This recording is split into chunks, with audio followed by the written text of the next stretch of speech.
After Strength Cooler shook the entire meta, Dokkan wasn't slowing down at all. November 2019 brought us in Super Saiyan God Goku, the 2019 Hero Celebration, and Dokkanfest Android 13. So stay tuned while we take a look at all of that in today's Dokkan History episode.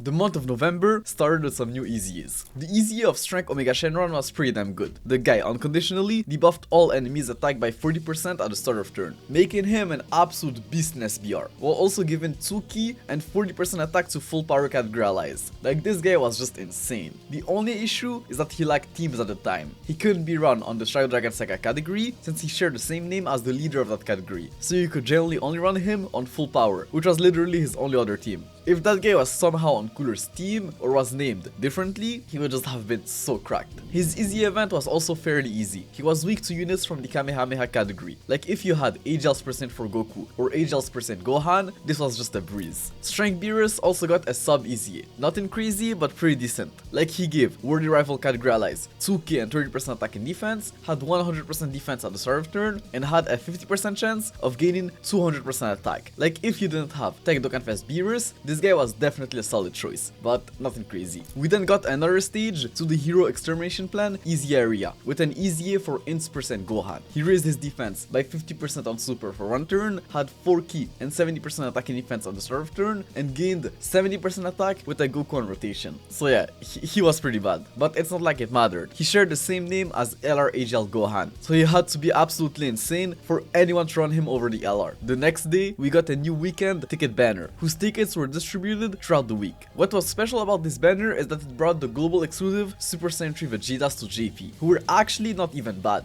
Like, they had very decent base kits, but we expected them to get some sort of awakening or buff on JP, which they didn't, so they were mostly useless for now. Like, neither of them had over in a flash for some reason, the most important key link for a Super Saiyan 3 category. No idea what they were thinking there, but the banner was still decent, since it was completely free and had multiple unfeatured LRs on it. The next week, we had the completely unexpected release of INT % God Goku, a pretty controversial release from what I remember. He led both the Hybrid Saiyans and Pure Saiyans categories for 4 key and 130% HP attack and defense, making him the first unit ever to lead a category he wasn't even on. And it was also obviously a pretty cracked leader skill. Like, it covered almost all of the game. It was just ridiculous. Then he greatly raised his attack and defense for 1 turn on his 12 key and 3 turns on his 18 key. He had 77% attack at the start of turn, gained 1 key and 11% defense, up to 5 key and 55% defense. The more Hybrid and Pure Saiyans category allies you had on your team, then for 7 turns from the start of battle, he had a 50% dodge chance and a 50% crit chance. Like, the guy was pretty good. On his second appearance, he was practically invincible, and he could dish out some pretty decent numbers, especially with his crit chance. Like, the guy was just an SBR beast, and even usable in the Legendary Goku event with some dupes. Like, he wasn't the craziest card, but very decent. I remember people being disappointed by his kit, but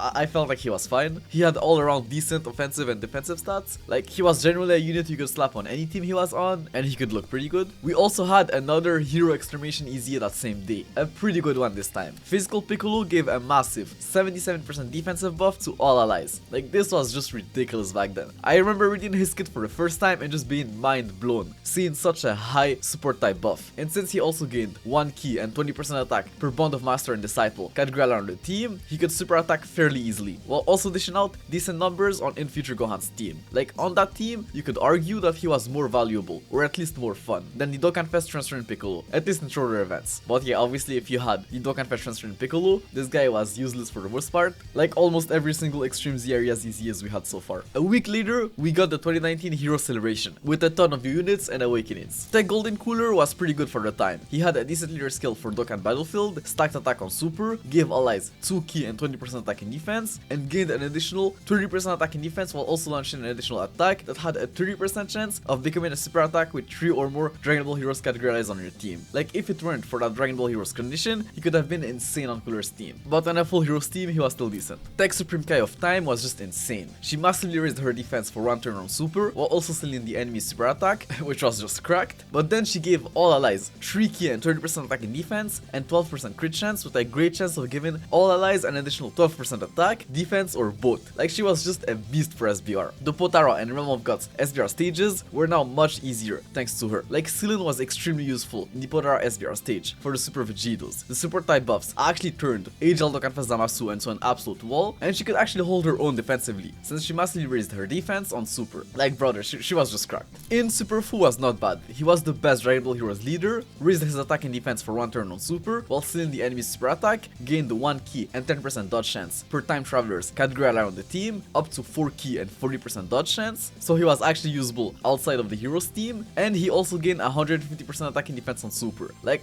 the guy was definitely insane, and would further down the line become a huge help for the time travelers SBR stage. Strike Xeno Super Sentry Goku was probably the best card here on the heroes team, since he gained 7% damage reduction per Dragon Ball Heroes category around the team, which coupled with his unconditional guard was just insane. Like, this was literally like the best defensive combo in the game. Damage reduction and guard. The guy was just a wall, and he also had a 50% chance to stun on Super, and an additional 50% attack buff when launching a super attack. That was calculated separately for a total boost of 200% attack. Like, the guy was just an all-around beast on the heroes team, and since many heroes units were also on the Super Sentry category, if you had them all, he absolutely destroyed that SBR stage. Physical Xeno Super Sentry Vegeta, on the other hand, kind of got shafted. Like, instead of gaining damage reduction, he gained additional attack, defense, and crit chance per Dragon Ball Heroes category around the team, and instead of having guard, he disabled the enemy's guard. No idea how. In the Dokkan devs' minds, guard and disabling guard were on the same level, but it just wasn't. Like, at the time of release, he was definitely still decent on a heroes team and could output decent numbers, but as time passed,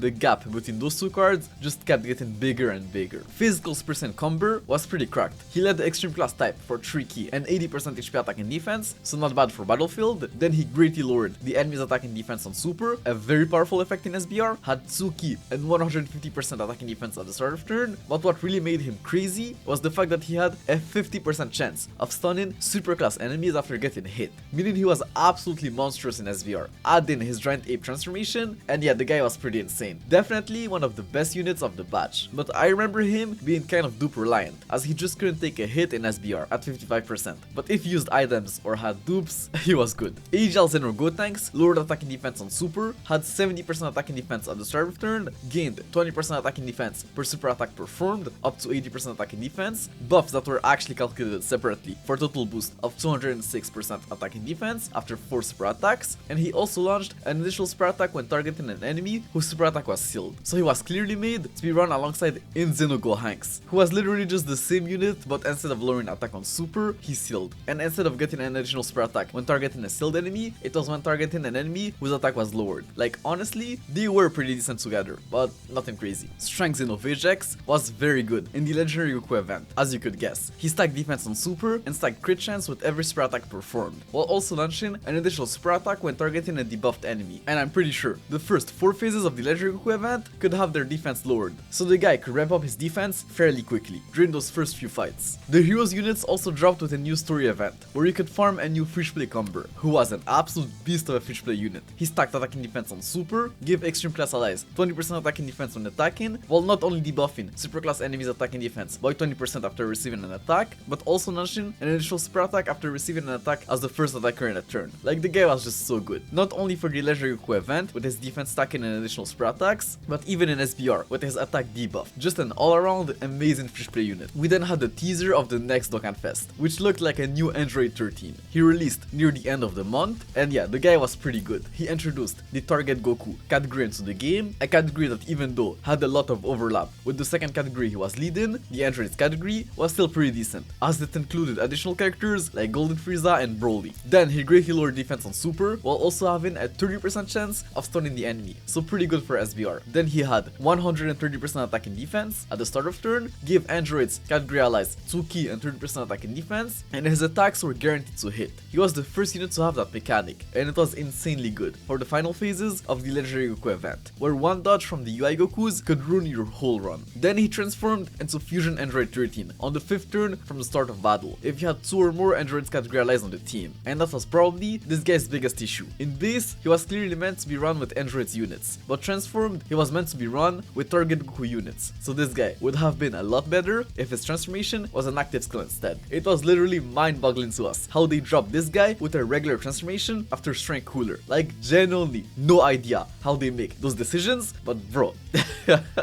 this was bad. But yeah, transforming transformed, he now massively lowered the enemy's defense on Super, which was useless for the most part since you could only see this guy after 5 turn. After turn 5, he disabled the enemy's guard, gained 30% attack and defense per target Goku Cadre ally on your team. So with a full target Goku team, he had a total of 3 key and 221% attack and defense at the start of turn, and had guaranteed crits against Goku enemies. Like, the guy was clearly built for the legendary Goku event, especially with his attacks guaranteed to hit mechanic. But like I said, the transformation not being an active skill was pretty bad. As for Android 13's banner unit, it was a new Trunks from that same movie, and the guy had a pretty questionable design. He massively raised his attack for 1 turn on Super, but at the cost of 5% HP. Then he had 100% attack and defense at the start of turn, while gaining 100% attack on Super. A buff that was calculated separately for a total boost of 300% attack. But the problem is that at the same time, he sacrificed 50% defense and gained 7% crit chance after receiving an attack, up to an additional 35% crit chance. Like, I don't know what they were thinking, but this guy was a glass cannon who had to get hit and wasn't even doing enough damage to justify all of those downsides. This is genuinely one of the worst designed banner unit they ever released.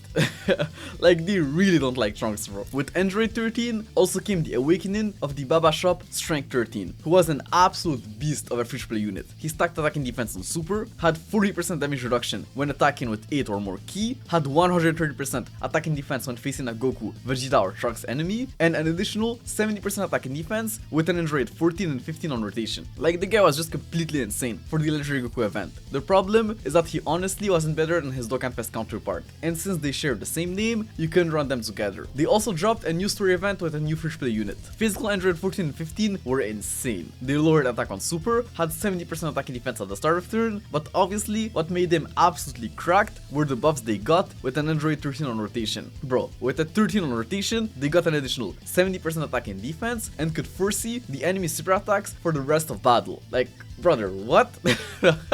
This ability is still cracked to this day. Guaranteed Scalder for the whole battle. Like, bro. This was just insane and turned the legendary Goku event into a complete joke with 13's team. But that wasn't it. With a Fusion Android 13, they gave all allies 30% attack and defense and had 30% damage reduction, so they weren't even dead weight and could hold their own in the last phase of the legendary Goku event, at least against normal attacks, and supers with some items. As for 13's banner, it honestly was pretty decent. It featured physical transferring Piccolo, who was still good for the legendary Goku event, MVP 17, who could hold his own in the legendary Goku event and was still an all-around beast almost everywhere else, Tech Full Powers % for Goku, who was still great on LRs % for Goku's team, AGL Android, who was still one of the most valuable TURs in the game, and Strength Jiren, who was still an SBR monster with the right RNG. An all-around very decent banner, but probably not a must summon, especially if you summoned for cooler. But yeah, this is it for today's video. In the next history episode, we'll be taking a look at the month of December, a month that had a very controversial AGL's Provincials EZA, a new very good LR, and a pretty interesting New Year dual Dokkanfest. But until then, take care. Peace.